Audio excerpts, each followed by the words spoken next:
Rain poured over the busy airport terminal as Ella darted through the crowd, her chest heaving from panic. Her heart wasn't just racing because she was running, it was the men behind her, the one she thought she'd escaped months ago. Her ex-fiancé, Darren, the men who had once promised her the world, and then taken everything away. Piece by piece, she clutched the tattered strap of her purse tighter, scanning for any escape. Cameras. Security. People. All useless. Darren always found her.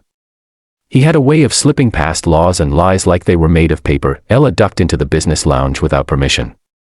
Her soaked clothes and trembling hands caught glances, but she kept walking. That's when she saw him, tall, impeccably dressed, leaning casually against a sleek leather couch while talking on his phone, a man of importance, of power, of protection. In that split second, desperation overwhelmed shame.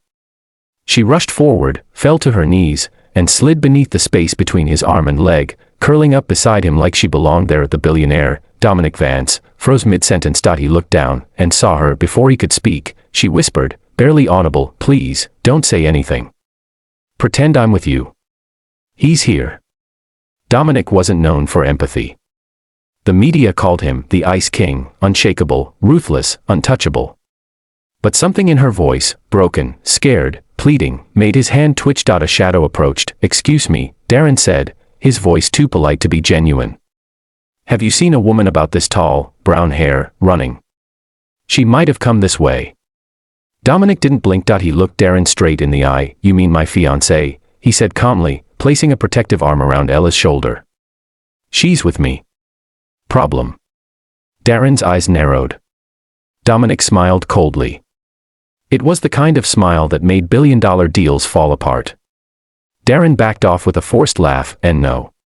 Sorry. My mistake." And just like that, the danger walked away. Ella didn't move.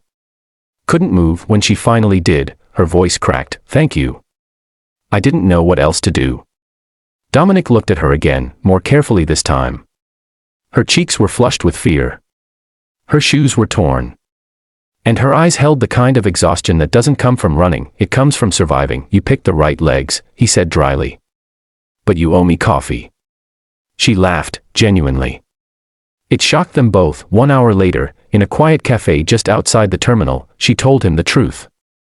Not all of it, but enough. Enough to explain the bruises he suspected. The fake smiles. The escape. "I was a music teacher," she said, staring at her untouched tea. "Before him. Now I'm just trying to be invisible." Dominic, for reasons he couldn't explain, didn't want her to be invisible.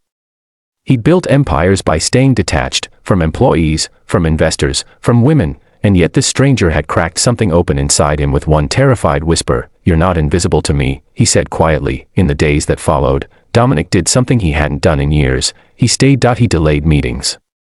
He postponed flights. He had his security team quietly investigate Darren. What they found made his blood boil, and his instincts tighten around Ella like a shield. Ella stayed in his guest suite, too proud to take money, but too afraid to go back outside. Every night, they talked. About music. About failure. About childhood dreams and adult disappointments. Ella sang sometimes, soft and unsure. He listened like it was currency. The Ice King was melting, but Ella didn't know that. She only saw a man who had saved her.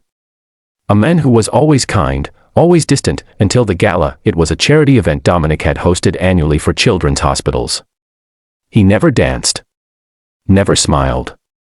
Never stayed long, but that night, as he stepped into the ballroom and saw Ella, wearing a borrowed black dress, hair pinned with trembling hands, he didn't see a guest. He saw a woman he never wanted to lose. "Dance with me," he said softly. She hesitated. "I don't belong in your world."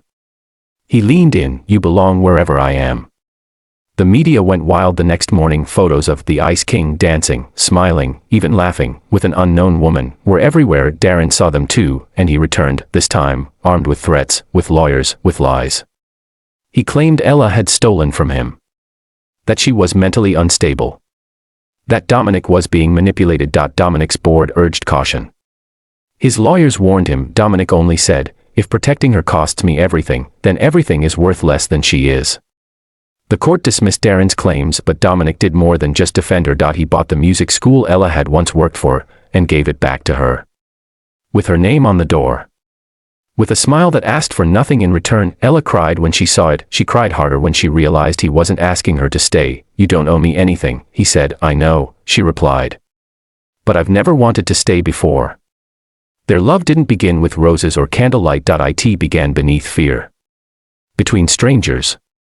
In silence and in survival, but it grew into something louder than the headlines, something permanent.